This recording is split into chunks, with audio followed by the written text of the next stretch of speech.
What is up, Bleacher Report? Jesse here with Last Second Sports coming at you with a post-draft reaction.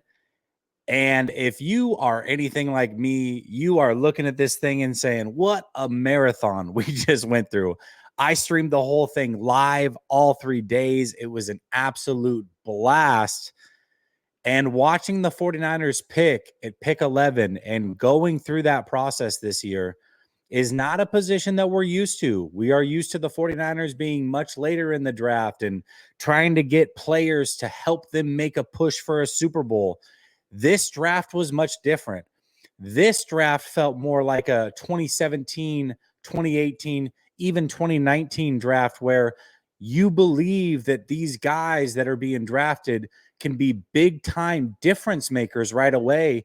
And you almost need them to be if the 49ers are going to be competitive. It's not a spot as a fan that you always want to be. Competing for Super Bowls is always more fun. Don't get me wrong.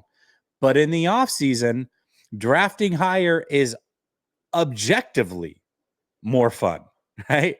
So that's what the 49ers had in front of them. And I will say that their draft was not without controversy. I think there was controversy all the way through this thing. And ultimately, we will get to find out who's right about these picks. But it started on Thursday. 49ers have pick 11. Pick 8, the Panthers are on the board, and we start getting rumors, or I should say we are getting confirmation of the rumors that had started really 24 hours prior that the Panthers want to move back and the 49ers are willing to move up. So immediately everybody's antennas go up. They're going, hold on a second. The 49ers absolutely could look to move up here and go to pick number 8. And then we hear after day one, when Shanahan and Lynch have their post round 1 presser, that they were potentially looking up at going to number 8 and swapping with the Panthers. And it was always for the same player. The player did not change. And that's what I love to hear. For me, I had 3 prospects that I was really hoping for at 11. Number 1 was Walter Nolan. That's been my guy from beginning of draft process to the end of this draft process. A 2-month, 3-month long dive into this thing that we've taken. Walter Nolan was always my guy. Later on in the process, Mykel Williams started to make a push. Jahdae Barron was also one of my guys. So when I look at this, though, at pick 11, we got down to this final day where the 49ers were going to make their pick. And I knew that Jahdae Barron wasn't realistic. And also the value of corner, knowing all the things that the 49ers need in the trenches, it just didn't make sense. So it was either Walter Nolan or Mykel Williams. Basically anybody else I would have been upset with. And no, it wasn't Walter Nolan. And that's okay, because I think the 49ers absolutely got a stud in Mykel Williams. Now, this pick had a lot of controversy around it. Some people were big Shamar Stewart fans over Mykel Williams, which to me is really interesting because neither of them produced, quote unquote, produced from a sack perspective in college. But Mykel Williams is younger. He played in a rotational defense, meaning he didn't have near as many cracks at gaining statistical advantages. He played on a hurt ankle last year, and he still was an absolute menace. You watch the game in the playoffs against Notre Dame, that whole offensive game plan was schemed around avoiding Mykel Williams. He was double teamed when he was on the field. If they ran the ball, they ran to the opposite side. They were running most of their offense away from Mykel Williams. And when you look at a defense like Georgia that is stacked, always stacked with tons of defensive prospects, to have Mykel Williams be the focus of an opposing offense and what they are trying to do tells you this is a very, very good player. Mykel Williams, I think, was absolutely the right pick here. If they were going to go edge, and in this scenario, they did go edge. A lot of people like Jalen Walker. Jalen Walker produced much more than Mykel Williams on the same team as a quarterback getter. I understand that. But Jalen Walker did not fit what the 49ers were trying to do. He is not going to help them be better in the run game. Jalen Walker is a guy who I think can have a good career, but when I look at him, to me, he screams Hassan Reddick. A bit undersized for edge, a little light, a little short, but has all the intangibles to be a game wrecker as a pass rusher at times throughout his career. And I think that that's awesome. But for what the 49ers need, that is not what they are looking for. They need somebody to be an edge setter. This has been a problem even when the 49ers were great in 2019 along the defensive line. They were never a team that could set an edge the way that they want to. Russell Wilson killed them for years. Mobile quarterbacks have killed the 49ers forever. Gap integrity has been an issue for the 49ers. Mykel Williams comes in day one and is immediately the best edge setter that they have had, in my opinion, in the whole Shanahan-Lynch regime. Day one. Then you add in the fact that he's only 20. He has all the physical traits, arm length, speed, explosiveness, all of it in a frame that size at 6'5". And he's just a baby. We're talking 20 years old. He's not even 21.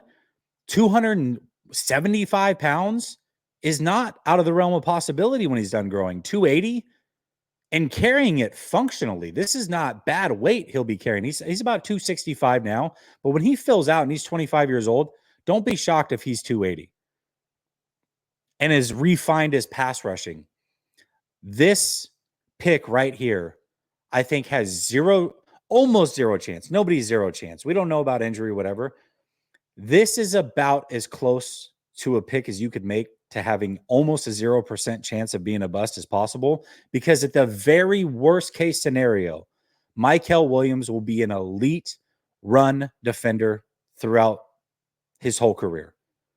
The hope is that you can add the pass rush to it. And when you look at the athletic profile, I believe that that is entirely possible. I do. I think learning to be a solid run defender is almost harder at times. And when you look at what Mykel Williams brings opposite of Bosa, this is perfect. He's the guy that will hold the edge. If a quarterback looks to get mobile and tries to get around the edge, Mykel Williams is not letting him get there, which means that quarterback gets funneled right back into Nick Bosa, who is charging off the other end. I think that Nick Bosa could get 3 to 4 sacks this year that are cleanup sacks from Mykel Williams doing his job and holding the edge. And when you look at the stat sheet, you'll say, oh, well, Mykel Williams didn't really produce as a pass rusher, forgetting that he's the reason Bosa got 3 or 4 sacks. And that does play here. I said 2 weeks ago, right here on Bleacher Report, that if Mykel Williams was the pick from the 49ers, a lot of 49er fans will be upset his whole rookie year because the pass rush production will not be there. But by the end of year 2, those same people will have gone missing because there will be nothing to talk about other than him just being a very good player. And I know that run defense isn't as sexy as a sack in the stat sheet, but it is necessary. And that's what Mykel Williams brings. I love this pick. Absolutely love it.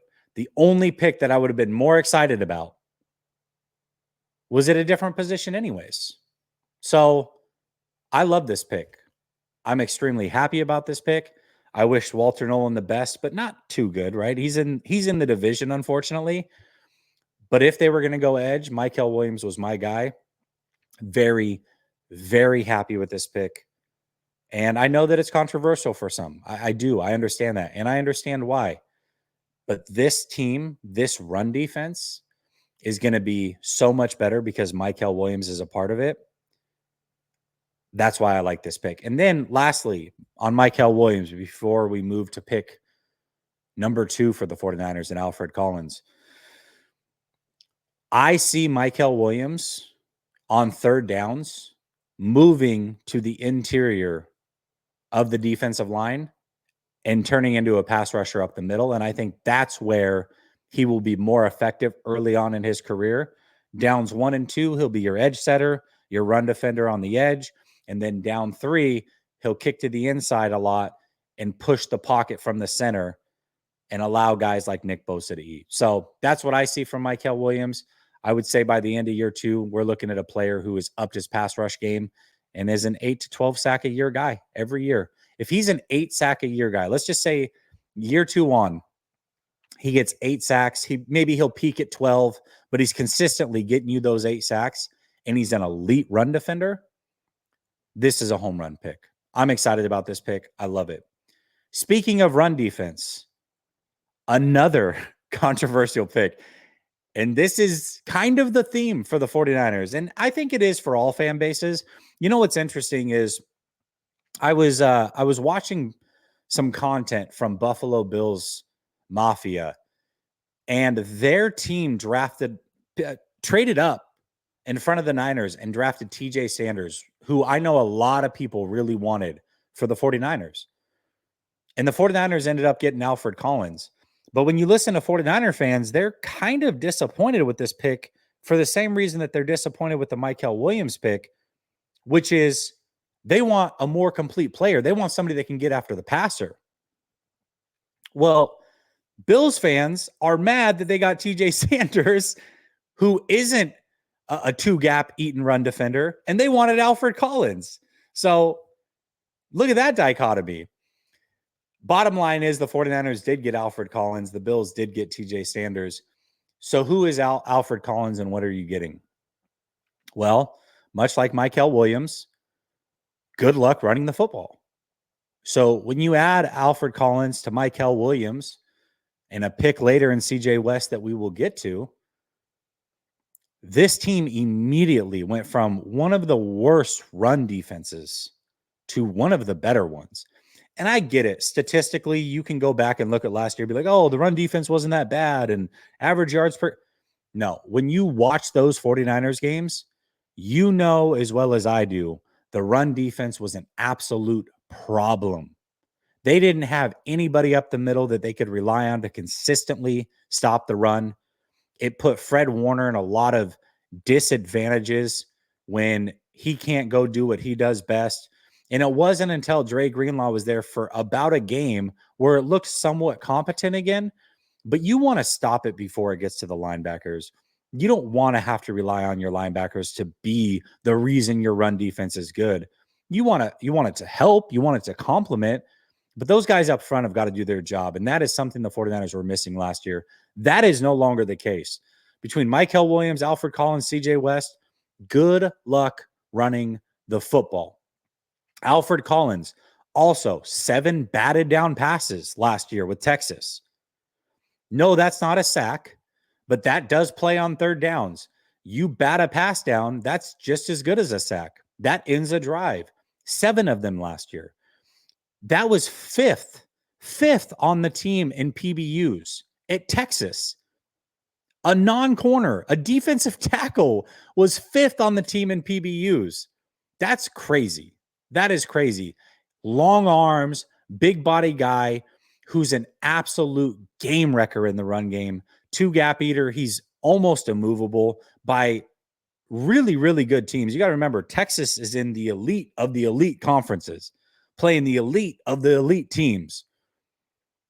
You see him against a team like Georgia, who had 3 guys drafted in the interior of that offensive line in the top 95, and Alfred Collins is doing his thing in that game. So Alfred Collins is a good player as well. Again, is there more to be desired? Do they have to develop him as a pass rusher? Much like Mykel? Yeah, they do. They do.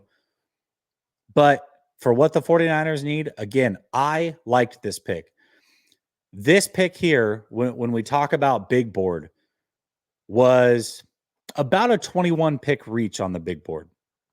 And that sounds like a lot on the surface, but when you go down all the defensive tackles that were drafted before him, they were all reaches technically. So because defensive tackle was flying off the board much faster than normal, yeah, it was technically a reach, but for what they were looking for at that pick, it was great. I had Alfred Collins down as a home run pick at pick 75. That's what I was hoping for. It's still a very good pick at 43 when you recognize the defensive tackle was not going to stick around. If they didn't take Alfred Collins, he was gone a few picks later. A lot of teams can use an Alfred Collins. So getting him was a must. Again, their run defense is solid. And I'll say this. To me, it is much easier to manufacture a pass rush than it is a run defense. If you can't stop the run with your 4 guys up front and 7 in the box, that's when issues happen. If you have to start running 8 in the box, moving your safeties up towards the line of scrimmage, crowding your corners because you can't trust those guys up front to make plays in the run game, it puts you at a major, major disadvantage.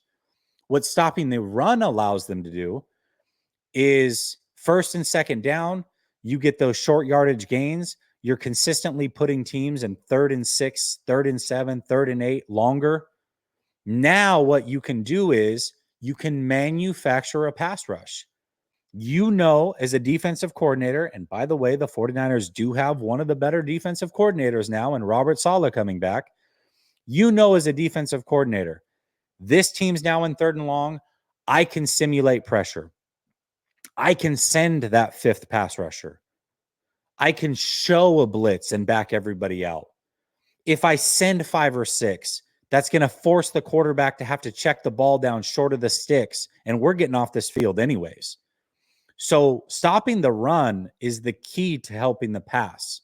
And I would rather have a front 4 right now that can stop the run consistently, put teams in 3rd and long and have to manufacture a little bit of pass rush than not trusting being able to stop teams in the run game, because there's nothing worse. And we've been the hammer, 49er fans.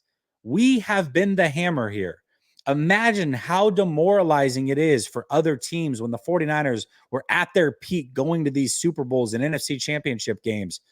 Imagine being the Green Bay Packers in the 2019 NFC championship game, unable to stop the run and just getting shredded. 8 pass attempts from Jimmy Garoppolo, and you got smoked off the field because you couldn't stop the run. It's demoralizing.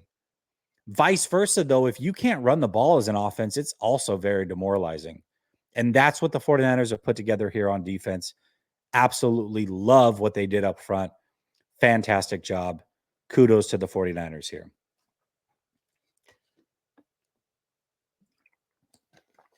All right. This, for me, is where we lost a little bit of the plot. Okay. I'm not going to sit up here and tell you I love every pick the Niners made. Best draft, A++. I'm not that guy. I'm going to be honest with you.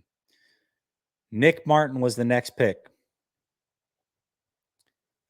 11th pick in round 3, pick 75 overall.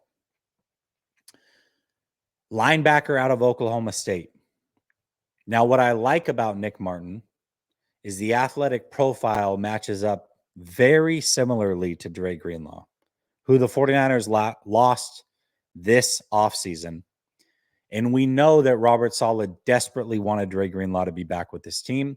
We know that the 49ers flew out to his home before free agency technically started and he could sign with the Denver Broncos and tried to change his mind unsuccessfully. So then you start to think, all right, so is D. Winters the guy? And we knew that he wasn't because of the way that the 49ers talked about D. Winters. Every chance that they got, they always said something along the lines of, yeah, we like D. He's made strides. He'll get to compete for his job this offseason. Okay, well, then that means he's not your guy unless he beats out somebody else. But right now, you want to put somebody else in there that's going to push him long term and make him earn his stripes. And that's where Nick Martin comes in. Nick Martin might be the guy that takes the job from D. Winters. This is going to be a competition. He definitely fits the profile that they are looking for, that they lost in Dre Greenlaw. There's no doubt about that. Robert Saleh had a big hand in these defensive players coming in. There's something he saw in Nick Martin that he liked. There's something in Nick Martin that I think anybody who watches him likes as well. However, Nick Martin, pick 75, pick 11 in the third round, is a reach. It just is. There's no way around it. The linebacker group that he was intertwined with in this draft, the run of linebackers went 2 rounds later in round 5. That's when the Smile Mundens and those guys all went. The Jeff Bossas, those guys, the Jack Kaisers, those guys all went around round 5. It was a run of linebackers, which tells me that Nick Martin could have been had at the very least. If you wanted to wait until pick 138, 4th round, you probably could have had him. And when you look at the consensus big board, Nick Martin was about a 7. I think he was a 95 pick reach, if I'm not mistaken. It was either 75 or 95, and Upton Stout was the opposite. I want to say he was a 95 pick reach. So 2 things can be true. One, you got yourself a good player who can be productive and fits a need/role in Robert Saleh's defense. And 2, it can still be a reach. And that's what I feel about Nick Martin. I don't think they got a bad player by any means or a bad prospect by any means. I don't know that he comes in day one and is the starter for sure. There's going to be a competition. I do think he's an immediate impact player on special teams. That I do know. But that's not what you're hoping for at pick 75. And when you look at some of the corners that were going off during that time, some of the players at other positions that were going off the board in that time, it's hard to justify taking Nick Martin at 75. So again, I think it is a good player, but it is also a reach. And that is true. Which brings us to pick 100, ending day 2 for the 49ers, and Upton Stout, cornerback out of Western Kentucky. Now, again, the vision here is clear. This is a player that Robert Saleh, Kyle Shanahan, and John Lynch have confirmed they view as their K'Wan Williams. And I think when you hear that off rip, you go, okay, listen, if you got K'Wan Williams at pick 100, sign me up. That's understandable. But these are projections. We don't know that Nick Martin is Dre Greenlaw. That's the hope. We don't know that Upton Stout is K'Wan Williams. That's the hope. All you can do is play the prospect board. And the 49ers, much like with Nick Martin, I believe, played the prospect board wrong. It's nothing against Upton Stout. Again, I actually think is a good prospect. 2 rounds later. At pick 100, it is too early. So I think Nick Martin was a 75 pick or 95 pick reach. Upton Stout was a 75 pick reach, according to the big board, consensus big board. So that's big. I mean, that is big. But I will say this. What does Upton Stout bring to this team? Good blitzer. Good athlete. Nick Martin also, by the way, going back to Nick Martin, better athlete than Dre Greenlaw. Just raw athlete. When you look at 40 times and broad jumps and all of it, he's a very good athlete. Upton Stout, also a very good athlete. I think by design, they want him to be the nickel corner of the future. They would love to have him blitzing off the edge. We talked about manufacturing pass rush on 3rd downs. Nick Martin's a good blitzer. Upton Stout's a good blitzer. You pair that with what they got in Michael Williams and Alfred Collins. If you need to manufacture a pass rush, where's it going to come from? That's exactly where it can come from. Those 2 guys. So you got two good blitzers. You got two athletic players here in round 3. You also got 2 reaches. So as we get to day 1, I'm going through my emotions here. Day 1, I'm elated. Day 2, start out very happy. And then it's like, all right, I like the players. I just don't like where they were taken. Okay, so at this point, I'm sitting here going, yeah, good draft, but a little disappointed. That's how day 2 ends. So today we get to day 3. We couldn't have started off any better. We are so back with our first pick 11, round 4. CJ West is on the board. Now, mind you, this is pick 113 overall. Pick 11, round 4, pick 113 overall. At this point, this was a player that I was totally fine with. Looking at 100, I had as one of my top 3 guys off the board. Excuse me, 75, I had as one of my top 3 options, along with Alfred Collins, by the way. I love CJ West. CJ West is not as big as Alfred Collins. I want to say his playing weight was like 312, but he played nose tackle at Indiana. Now, he's not going to have to do that for the 49ers, and he's going to be a 3 technique right next to Alfred Collins, but he's a very good run defender, and he's actually a more refined natural pass rusher than Alfred Collins. I don't think he's as stout or as good in the run game, which is why he fell maybe a little bit more. He's not an amazing prospect when it comes to rushing the passer. He's not going to get you 10 sacks out the gate, but he's a more refined pass rusher than Alfred Collins. You pair those two together at 3 technique, good luck running the football. I mean, this is a good player and a big reason why Indiana was able to be competitive with teams that they shouldn't have been competitive with. We talk about good offensive linemen. Ohio State had some. He was fantastic against Ohio State, a one-man wrecking crew at times. CJ West is a really, really good player. I would have been fine with him at 75 and 100. So as much as I look at maybe Nick Martin and Upton Stout and go, God, you know, you kind of reach there, CJ West brings it all back for me because I was fine with him much earlier and they got him at pick 113.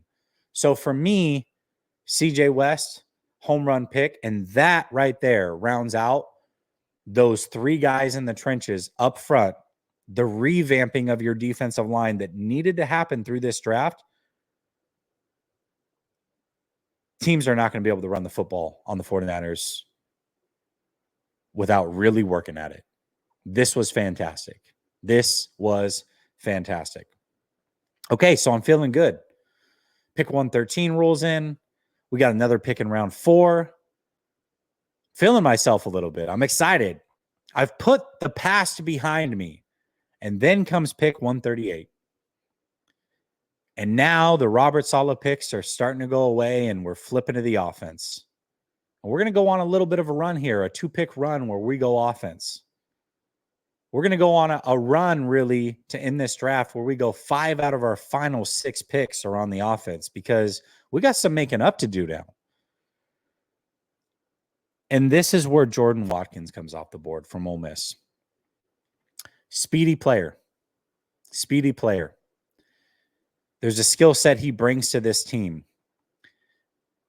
But it was a major reach once again. And I cannot help but to think of all the project wide receivers that Kyle Shanahan has taken that fit this athletic profile that just have not worked out. Dante Pettis, not a little bit different. He's not supposed to be the speedy guy, but a smaller frame guy. Clearly didn't work out. Danny Gray, anyone? Going once, going twice? That never panned out. And now the 49ers have added Jacob Cowing last year, who got all of like 4 catches as a rookie, is supposed to be the little guy who's the burner. And you bring in Jordan Watkins who fits a similar profile, are we already over Jacob Cowing? Is Jacob Cowing already not going to be a part of this team's future? We're just on to the next one? I'm confused by it a little bit. Where does Jordan Watkins fit into things? Especially once Brandon Ayuk is healthy. Who's he beating out? This one was a head scratcher for me. At least, here's the way that I see it. At least with Nick Martin and Upton Stout, I can see the role right away. I see that they're good players. Yes, they are reaches, but they're good players, and I immediately see the role that they fit. I see how they fit into the puzzle piece of Mykel Williams and Alfred Collins and later on CJ West. And when you put it all together, it comes together beautifully like a puzzle. I understand it. Jordan Watkins, he's a puzzle piece, I guess, out of a completely different puzzle, because I don't understand where he's going to get snaps. If you got him as a punt and kick returner, which I don't think is the case because their last pick in Junior Bergen is that. That's why he was drafted, I imagine. That was his specialty in college. So that's not where you got him to be. You drafted Ricky Pearsall last year. You had 1,000-yard receiver in Jawan Jennings. You drafted Jacob Cowing last year, who's similar. You sign Robinson this offseason to a decent-sized deal for the role you want him to play. And you've got Brandon Ayuk, who's your number one. What are we talking about here? I mean, is he even going to get, realistically, without injury? If I set the over-under at 15 catches this year, I think the smart money's on the under. So for me, I don't understand this pick. I don't. And it has nothing to do with Jordan Watkins, the player. A lot of guys' dreams were made on these 3 days. I'm happy for him. He's ecstatic right now. But I'm looking at it going, where do you fit in with the 49ers? And could we have had you 2 rounds later if we really wanted you? I don't understand this one. I don't. And I see your comment, Ronnie. Return man. Okay, off the rip, I agree with that. But when you look at their 7th round pick, the final pick of their draft, Junior Bergen, that's what he did in college. And he was very good at it. So I think Junior Bergen is the guy that's going to be your return man. If you had drafted Jordan Watkins and let it be, and then Junior Bergen wasn't here, you drafted whoever it picks your last pick in round 7, okay, I can get behind that. But Junior Bergen was drafted to be your guy there. So it makes it, what was already a head scratcher turns to even more of a head scratcher when you factor in Junior Bergen being drafted a little bit later. So for me, I'm confused by it. We'll see what happens. I am just worried that we might have another Danny Gray on our hands. Or if we don't have another Danny Gray on our hands with Jordan Watkins, then we do with Jacob Cowing. One of these guys is not going to be here long term, I imagine. So either you made a bad pick last year in Jacob Cowing, or you made a bad pick this year, or maybe both years. Time will tell, but I don't understand this one. I don't. All right. Round 5 rolls around. Niners definitely need a running back. Wouldn't have been surprised if they went with one earlier. And at this point, there's a good crop of running backs that are there to be had. A good crop to choose from. And the 49ers chose Jordan James out of that cast of characters. Jordan James is an Oregon Duck. I'm a huge Oregon Duck fan, for those of you that don't know. Love the Oregon Ducks. I live in Florida now, but I grew up in Portland, Oregon. Lived there for 35 years. I lived in Oregon. Moved here in 2018. I love the Oregon Ducks, man. I was gutted when they lost to Ohio State. And I know that Jordan James was a productive college running back. I also know that Bucky Irving last year was drafted by the Bucks and turned into an absolute stud for them. I know that Jordan James and Bucky Irving on paper have a lot of similarities as far as an athletic profile goes. In fact, I think on paper, Jordan James might be slightly more athletically gifted. But what I can say is when those two are on the field, they are not at all the same. That goes for college ball. I don't know what Jordan James is going to be in the NFL. But when it comes to elusiveness and making people miss in the open field, Bucky Irving is chef's kiss, top notch, special at times. And he is just as physical as Jordan James. Jordan James can be physical. He plays, I will say this, Jordan James plays with a ton of effort. Ton of effort. He will hit you. He's not afraid to hit you. He's not afraid to jump in front of a defensive tackle coming free either. Now, he's not a special blocker by any means. I don't think that's a major strength of his, but the effort is there and it can be taught. I like that. I like that he will get physical in the open field, but I don't think that he has contact balance that I'm excited about. And I also look at him and realize that the 49ers have been missing a third down, fourth down and short type of running back for a while. The Oregon Ducks, when they would get into those very third down and fourth down and short situations, would either avoid running the ball an awful lot or they would hand it off and they would lose yardage with Jordan James in the game. When they were playing the better teams, that's the way that it panned out. So I don't know that Jordan James is your short yardage back. He's a decent receiver. He's not elite, but he can catch the ball. He's a decent route runner. I think he can carve out a role with the 49ers. I do. And it's not, when you get to round 5, I don't think there are awful picks. I don't think if a player doesn't pan out in round 5 that you are taking a bust. And I think it's unfair when people are like, oh, this guy's a bust. Well, no, he was just a 5th round pick, and he's like most 5th round picks that usually don't pan out. I get it. 49er fans, we're used to our 5th round picks being stars, but that is not normal.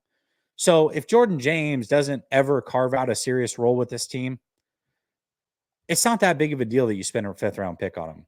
However, if Jordan James is not the best running back of that group that was there and went around him, that'll kind of suck.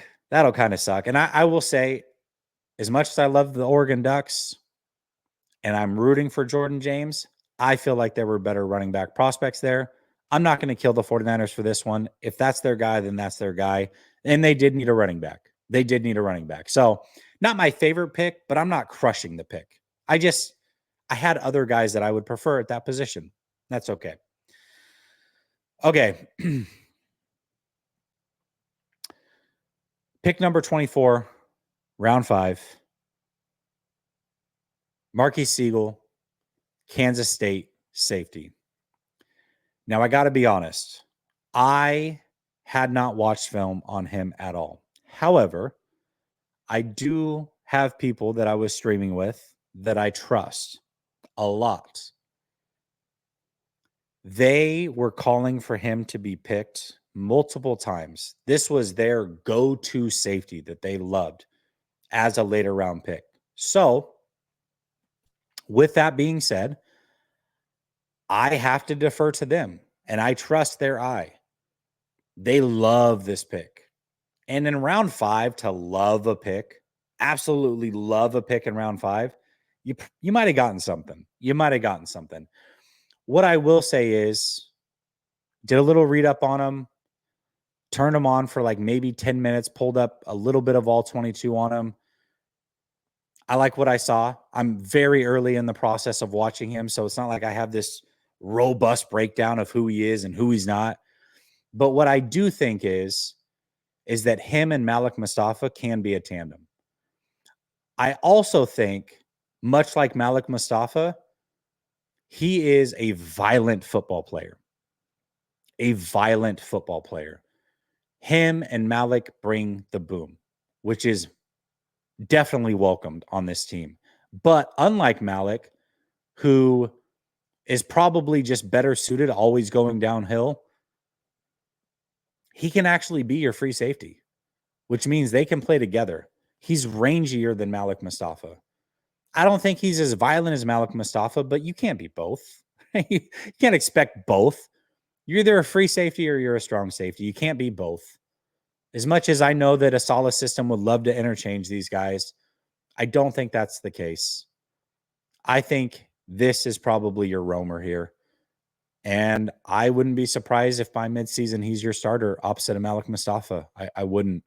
I like Tig Brown, but I think Tig Brown is Malik Mustafa light. And ultimately, the better option is not to play Tig Brown and Malik Mustafa together. This is the guy that's going to be playing next to Malik Mustafa long term. And Tig Brown's your first guy off the bench. And there's nothing wrong with that. I'll take that. So if that is the case, if what my partners in crime think is a good prospect turns out to be that, based off of the little reading that I've done and maybe the 30 snaps that I've seen of him, now that I've done a little research after the draft, I think it's possible. I think it's possible. And again, if not, there are no busts in round 5. Now, there are prospects that you may like better, and that's okay. I have zero issue with this. I have zero issue with this. Much like I'm not going to really have too many issues with who they took in round 7, although I take a little bit more exception. Okay. Curtis Rourke, quarterback out of Indiana.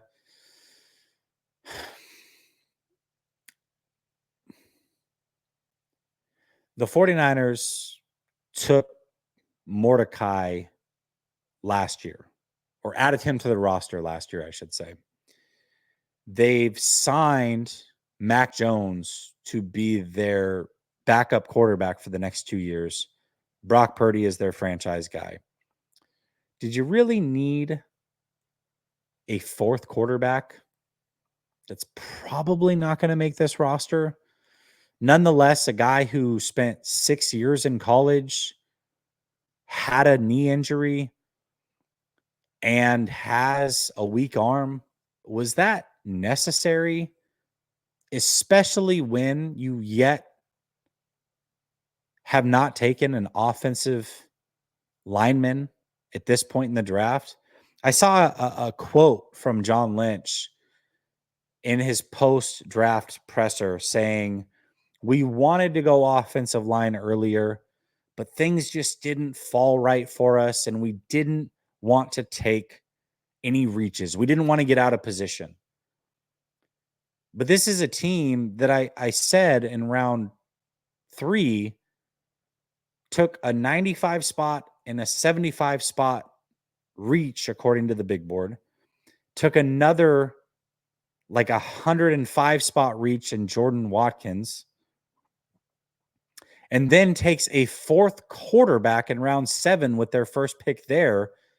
Couldn't find a spot to take an offensive lineman. It just didn't fall that way. We didn't want to take a reach. I would argue and say that you did that at other positions already, and you certainly aren't reaching in round 7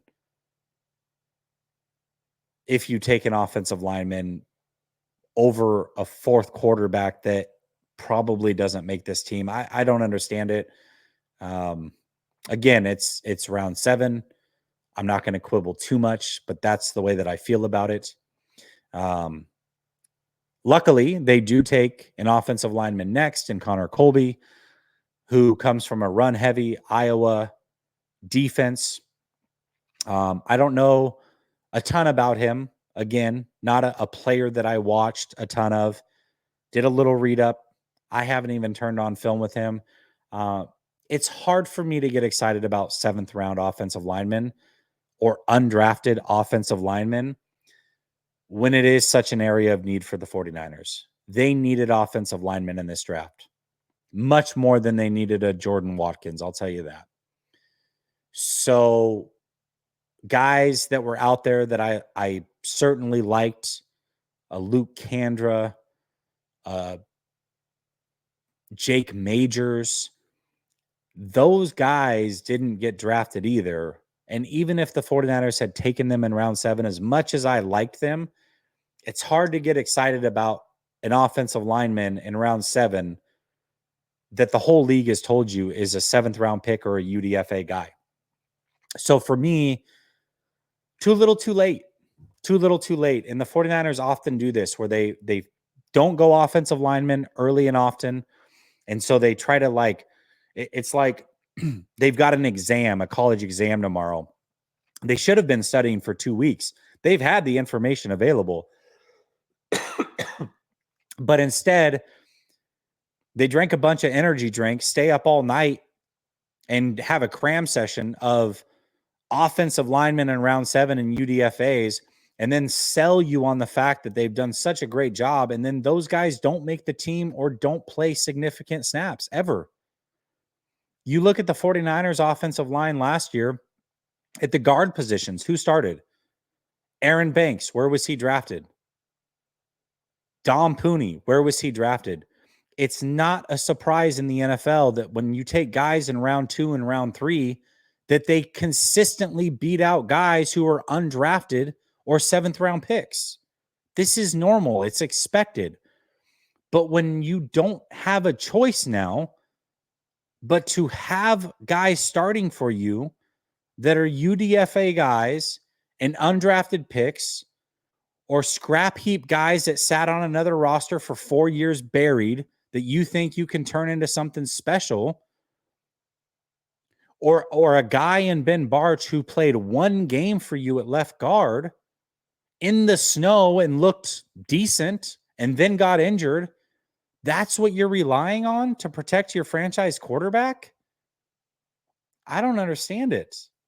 I don't understand it.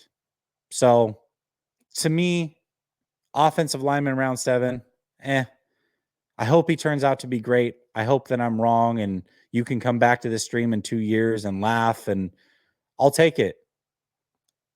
I just doubt it. And then to round out their draft, they take another receiver out of Montana, who at the time also didn't know much about, and Junior Bergen. I have since learned that he is a heck of a kick returner, and that's why he was drafted. The last pick in round 7, if you can get a special teams ace for you, which it sounds like they may have found, or at least they have a shot at, that is more than worth it. So I actually like the pick. I actually like the pick here. I will say the one thing that they missed on in round 7, not missed. Again, you can't be super excited about round 7 picks. Every once in a while, you get a Brock Purdy. That's incredible, but that's not the norm. It's very rare that 7th round picks are difference makers in the NFL. Doesn't mean they can't be, though. Every pick does matter. There's a reason there's 7 rounds. 7th round picks do contribute, just not at the clip that other rounds do. So when I look at it, I think one thing that the 49ers could have really used out of this draft, and maybe they'll get it in the UDFA guys, because there is some guys out there. I already saw that Ja Joyner, I think, signed with the Raiders, for example, who's a pure pass rusher. Guys like Johnny Walker didn't get drafted. There are guys out there that are, I don't think Ivy got drafted out of SMU. So you've got guys out there that are pass rushers, pure pass rushers, who aren't edge setters. They're specialty guys that you don't take early in a draft by any means because they can't set an edge or anything. But if the 49ers had taken one of those guys in round 7, I would have been pretty excited about it from this standpoint. Your first round pick in Mykel Williams is your edge setter. I believe on 3rd downs, he'll be better suited, at least at the beginning of his career, kicking to the inside and pushing in and collapsing pockets over guards and centers versus from the edge. So then if you can bring in your pass rusher off the bench, your specialist that you got in this draft, round 7, or like I said, even UDFA, if that's the one thing they can do, that helps. So maybe they'll get one of those guys as a UDFA. I was kind of searching for it there in round 7, hoping it would happen. But overall, again, 7th round picks, not a ton to quibble about unless you've got a 6th-year quarterback who's coming off of an injury, has a noodle arm, and is the 4th guy on the depth chart. But other than that, I like it. Okay. Overall, final recap. How do I feel about this draft? I will say, I think it was clear. The 3 picks that I was most excited about were Mykel Williams, Alfred Collins, and CJ West. And the best thing about this is Mykel Williams and Alfred Collins were your 2 highest picks. If you hit on your 1st and 2nd round pick, you can basically say we didn't get any bust in this draft. Round 3, you might be able to call guys busts, but you're iffy here. You are iffy here. The 1st and 2nd round pick have to be hits. You have to hit on these guys. These are your high blue chip prospects that have to be can't misses. I believe in Mykel Williams and Alfred Collins. You got 2 can't misses. You got guys that immediately are going to change the 49ers front and run defense and have the upside to be good pass rushers. So you've got high floor, high ceiling guys. So I don't think you've got a bust here in Mykel Williams or Alfred Collins. I just can't see it.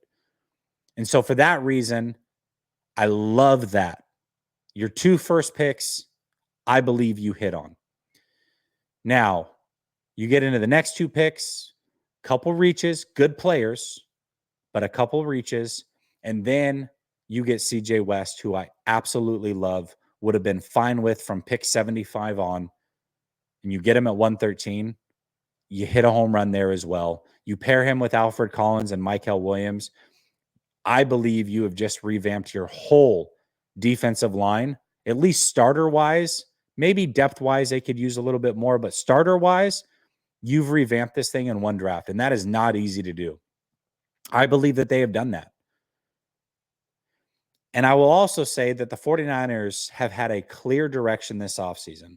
As much as I look at a Nick Martin and an Upton Stout and say, it's a reach. You got him 95 picks early or 75 picks early. One thing I cannot deny is the 49ers had a clear vision this offseason, and they have executed on that vision. And I can't be mad at that. The 49ers said they wanted to get younger, they wanted to get faster, and they wanted to get more violent. I believe that they did that with these players. Nick Martin and Upton Stout are violent players. They play with their hair on fire. They are not afraid to hit you in the mouth. They're good blitzers on the backs of CJ West, Alfred Collins, and Mykel Williams, who are your run stuffers. So if you need to manufacture a blitz, you got 2 guys that can do it. You add in Siegel at safety is your free safety potentially. And I think they did a fantastic job. If I'm grading this draft from the defensive standpoint, I'm at a B+ probably when it's all said and done. When you look at all the pieces together and how they fit together, I see the vision. I may not agree with where guys were taken necessarily in some of the picks, but I see the vision. I see how it all works together. I think they've crushed it. I don't understand the offensive picks for the most part. I don't understand how you wait that long to take an offensive lineman. I don't understand what Jordan Watkins is going to do on this team. I love Jordan James as a college player. I'm an Oregon Duck fan. I am hoping that he crushes it. but I think there were better running back prospects on the board at that time. We will see. I like the Junior Bergen pick, but he's more of a special teamer. And I definitely don't understand getting a noodle-armed 6-year quarterback who's number 4 on the depth chart. Offensively, I'm giving him an F in this draft. Defensively, I'm at a B+ probably. And so when you combine those together, you're somewhere in the middle. You're probably at like a C minus. But because the picks early on were defensive players, and that's where I think they did their thing, and the early picks are definitely more important than the late picks, I'm going to give them a solid B minus. I'm going to give them a B minus here. And I'm going to give them the benefit of the doubt to prove me wrong. I think they can do it. I hope that they can do it. I hope this thing turns into an A. But I don't think that they were perfect. I think they had their reaches. I think they had a vision on defense and they executed. I don't think they had any plan on offense, and I think it showed. And overall, I'm going to give them a B minus. I'm happy with the draft. It was not a total disaster. I was ecstatic with the first 2 picks. I like all the players that they took in their top 5 picks, all at defense. I like all the players. So even if I think they were reaches, I do like all the players, and that I'm happy about. So overall, I think the 49ers definitely got better through this draft. I think when I look at the landscape of the division, I don't know that anybody in the division crushed the draft, which is another part of good news for the 49ers. We'll talk about it. I think next week that's going to be the plan. On Thursday, let's make it a date. All of you in the chat, I hope you're back. 49ers Daily next week on Thursday, 9 p.m. Eastern. We'll go through the division and their picks. We'll recap the whole division and what they did, and we'll figure out who won and who lost, where teams got better and where they maybe messed up a little bit. And we'll see if the 49ers close that gap in the division. But overall, I'm happy with this draft. I think the 49ers did a good job. Not perfect, but good. B minus from me. I'll be back next Thursday. I hope you have a fantastic rest of your weekend. Go Niners. Peace.